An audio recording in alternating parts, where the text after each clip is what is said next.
আজ সকাল থেকেই দেখো ওয়েদারটা একদম বাজে। সকালে ঘুম থেকে উঠেই এরকম বৃষ্টি পড়েই চলেছে। তো এখন তো একটু কম আছে, আগে তো আরও পড়ছিল। তারপর ব্রাশ ট্রাশ করে চলে এসেছি ঘরে, আর তার আগের থেকেই কারেন্টটাও দেখো চলে গেছে। ভাগ্যিস জলটা আছে এটুকু রেহাই, না হলে তো আরও অবস্থা খারাপ হয়ে যেত। তারপর এখানে চা বিস্কুট খাচ্ছি, তখন কারেন্টটা চলে এসছে। আর ভিডিওটা হচ্ছে 30শে জুলাইয়ের ভিডিও, সেদিনকে ছিল আমার জন্মদিন। আর এখন দেখো বিছানার চাদরটাকে সুন্দর করে চেঞ্জ করে ফেললাম। আর ওয়েদার দেখো একবারে যেন মনে হচ্ছে আবার এক্ষুনি বৃষ্টি নামবে। আর এখানে আমি রেডি হয়ে নিচ্ছি। এখন যাব হচ্ছে একটু দোকানে, মানে চিকেন আনতে। এখন বাজে 10:30টার মতো, বৃষ্টিটা একটু কম আছে, কিন্তু মেঘ কিন্তু করেই রয়েছে। বৃষ্টি কম হলে কী হবে, বর্ষাকাল যেহেতু।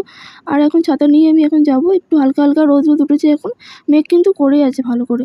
আর হয়েছিল একটা সমস্যা, যেখান থেকে আর কি সামনের দোকান থেকে নিই, সেখানে আর কি পাইনি। গিয়েছিলাম স্টেশন বাজারে, তখন আর ভিডিও করা হয়নি।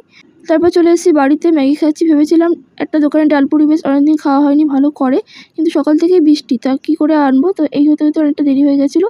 আর তারপরে দেখো ওয়েদারটা কিন্তু খুব সুন্দর ওয়েদার হয়ে গেছিলো। এরকম যদি সকাল থেকে থাকতো তাহলে কত ভালো হতো, তাহলে সবটা ভালো করে তাড়াতাড়ি করে হতো। এখন একটা দেরি হয়ে গেছে। মা করছিল টমেটো, খেজুর আর আমসত্ত্ব দিয়ে চাটনি, তো সেখান থেকে একটা খেজুর নিয়ে খাচ্ছি, বেশ ভালো লাগে। আর দেখো পাঁপড়গুলো কত সুন্দর করে ভেজেছে।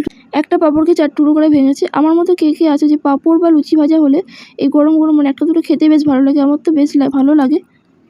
তারপর বাইরে শুরু হয়ে গেছে ঝিরিঝিরি বৃষ্টি। এতক্ষণ বেশ ভালোই ছিল ওয়েদারটা, আবার দেখো শুরু হয়েছে। এগুলো আর কি জল ঝরেছে, এখনও শুকায়নি কিছুই, সবেমাত্র দেওয়া হয়েছে, সব ঘরে মেলে দিলাম। আর এখানে মা দেখো করছিল চিকেনটা। আমি আজকে কষা খাইনি গো, অনেকটা দেরি হয়ে গেছিলো। তারপরে এখানে রান্না হয়ে গেছে পুঁই শাক দিয়ে, সব রকম দিয়ে চচ্চড়ি, আর টমেটো চাটনি হয়েছিল আমসত্ত্ব আর খেজুর দিয়ে। আর তোমাদের আগেই দেখালাম পাঁপড় ভাজাটা। এত খেতে বসে গেছি। এখানে পুঁই শাকের চচ্চড়ি আর চিকেন হয়েছিল আলু দিয়ে। আলুতে তো মানে মাংসতে আলু না দিলে ভালো লাগে না, তো আমার তো ভালোই লাগে না। তোমরা কারা কারা এরকম আছো যে চিকেন আলু ছাড়া ভালো লাগে না। তারপরে এই যে খেজুর আর আমসত্ত্ব দিয়ে একটা চাটনি, তো এরকম পাঁপড় দিয়ে খেতে কিন্তু খুব ভালো লাগে।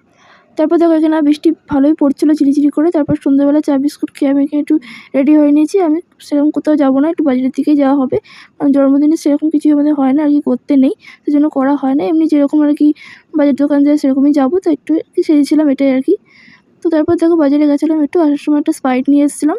ভেবেছিলাম রাতে খাওয়ার পর খাবো, কিন্তু এখন যেহেতু ঠান্ডা আছে, ঠান্ডাটাই বেশি খেতে ভালো লাগে। এটা স্প্রাইট না, এটা হচ্ছে থামস আপ। এটাই খেতে বেশি ভালো লাগে, দেখো কেরম ফুটছে। আর তারপর এখানে আমি খেয়ে নিচ্ছিলাম ঠান্ডা ঠান্ডা থামস আপ।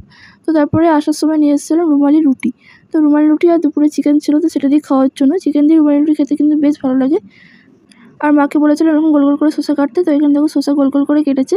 তো এরকম গোল গোল করে শসা কাটলে কিন্তু বেশ খেতে ভালো লাগে। আর রুটিগুলো দেখো কত বড়, এই প্লেটেরও যদি পুরো ছিটানো হয় তাহলে এই প্লেটেরও এক প্লেট, মানে প্লেটটা পুরো ছাড়িয়ে যাবে, এরকম আর কি এত বড় সাইজের।